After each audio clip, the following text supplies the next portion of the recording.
Well, that's kind of sus. Let's add custom items to suspicious sand. New topics added to the Forge and Fabric courses, such as tameable and rideable entities, projectiles, throwable projectiles, and boats, as well as first steps to biomes and dimensions. Courses linked in the description below.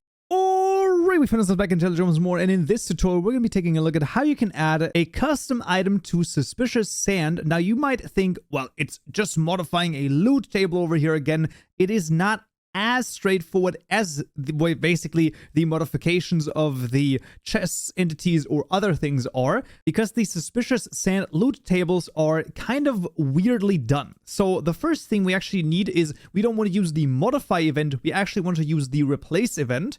And we want to do that for, well, basically the suspicious sand. For this, we're going to go into the external libraries once again to the merge project right here, to data, Minecraft, loot tables, and then archaeology. And these would be the loot tables that we have available to us that we can basically, well, right click with a brush and then add. And what we want to do is we want to add one of those as an identifier. So this is going to be the suspicious underscore sand underscore ID and identifier Minecraft. That's correct. And then here, this is archaeology. Make sure that you write this correctly. It is very, very easy to make a typo in archaeology. I'm just saying. And then we're going to say desert underscore pyramid, because I think that that's going to be the easiest to show. And then here we want to say loot table events dot replace dot register. We want to start typing in the resource manager, then hit tab to autocomplete, and then inside of this, we basically at the end over here, we can return a null. This is expected. Basically, you return a null if you do not modify the loot table, and you return the modified loot table if you do.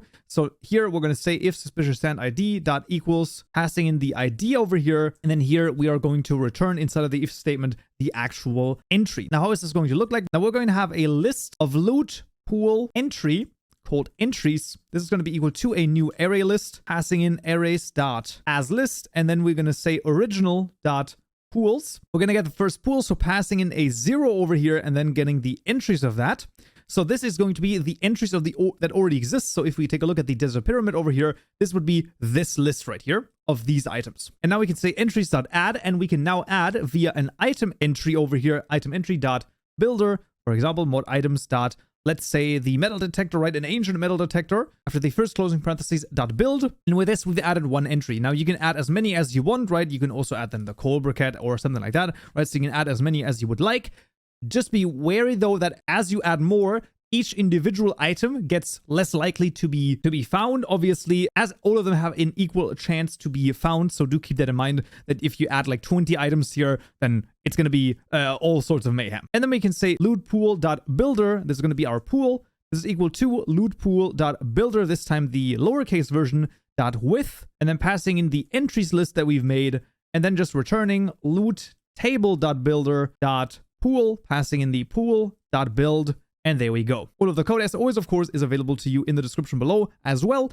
And this is the way to do it. The reason why we have to do it like this, and we can't do it with the modification, is because in the suspicious sand, like in the brushable block, if you have more than one item that gets returned, only the first item actually gets spawned and the other one is just discarded. So this is why we have to basically read out the list of the original, then add to that list, and then replace that list, basically. Now, we're not really replacing it, right? We're basically also modifying it, but it has to be done this way, or at least I have not found another way to do it. But yeah, in this case, this is everything we need to do. So let's jump into the game and see if it works. All right, find us back in Minecraft, and let's take a look and see if we can find ourselves some suspicious sand over here. So the first layer, there is no suspicious sand at all. Oh, there is actually one. Let's see. All right, we're still getting the normal drops, which is absolutely amazing. So you can see we get a pottery shard, and let's see, let's dig out over here and let's see the next layer. Another layer, as there's no suspicious sand here either. So let's see. All right, let's see what we get here. And this looks pretty good. And there we freaking go.